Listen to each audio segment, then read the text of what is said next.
अस्सलाम वालेकुम व्यूअर्स, आज हम अरवी मसाला बना रहे हैं। उसके लिए मैंने हाफ़ के जी अरवी ली है, जिसको मैंने छील लिया और एक अरवी के मैंने इस तरह ये 4 पीस किए। इसको आप किसी भी शेप में काट सकते हैं। अरवी की एक ख़ास किस्म की लेस होती है, उस लेस को ख़त्म किया जाता है, तो उसके लिए मुझे 2 टेबल स्पून आटा, हाफ़ टेबल स्पून नमक। अब इसको अच्छी तरीके से मसल लें, इसको मिक्स करें ताकि ये आटा और नमक इसके ऊपर लगे और इसकी लेस जो ख़त्म हो।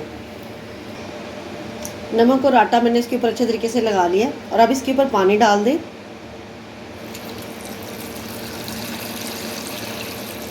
और 10 मिनट तक इसी पानी में इसमें रहने दें।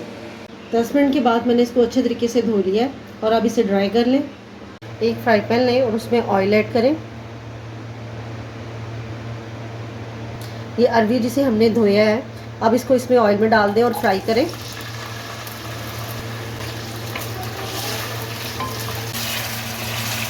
अरवी को मैंने फ्राई कर लिया है, अब इसको निकाल लें। अरवी को मैंने 80% तक फ्राई कर लिया है। ऑयल में जिसमें हमने अरवी को फ्राई किया है, एक बड़ा प्याज जिसकी मैंने ब्रीक चॉप में कटिंग की है वो डाल दें और प्याज को कलर चेंज तक इसमें बस फ्राई करें।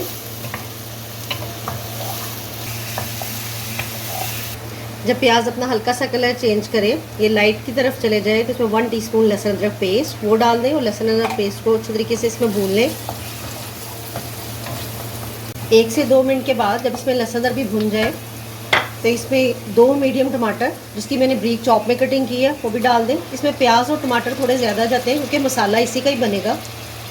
इसको बस थोड़ा सा मिक्स करें और साथ ही इसमें मसाले डाल दें। इसका फ्लेम थोड़ा लो कर दें ताकि ये जले भी ना। हाफ़ टी स्पून नमक हमने अरवी में भी डाला था, इसलिए इसमें थोड़ा सा कम जाएगा। 1 टीस्पून कुटी हुई लाल मिर्च, 1 टीस्पून पिसी हुई लाल मिर्च, 1/4 टीस्पून हल्दी, हाफ़ टेबल स्पून धनिया पाउडर। अब इसको इसके मसाले को मिक्स करें और भूनें। इसका फ्लेम थोड़ा सा हाई कर दें और मसाले को इसमें 2 से 3 मिनट तक अच्छे तरीके से भून लें। मसाले को भी मैंने 2 से 3 मिनट तक अच्छे तरीके से भून लिया। अब जो अरवी हमने फ्राई की है वो इसके अंदर डाल दें। मसाले के अंदर अरवी को मिक्स करें। स्पून ज़ीरा पाउडर, थोड़ी सी ब्रीक हरी मिर्चें कटी हुई और लीमू का जूस इसके ऊपर इस तरह स्क्वीज़ कर दें।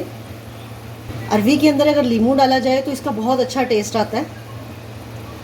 अब इसे कवर करके 5 मिनट के लिए कुक करें क्योंकि हमारी अरवी जो है वो तो पहले ही कुक है। मिनट के बाद मिक्स करें।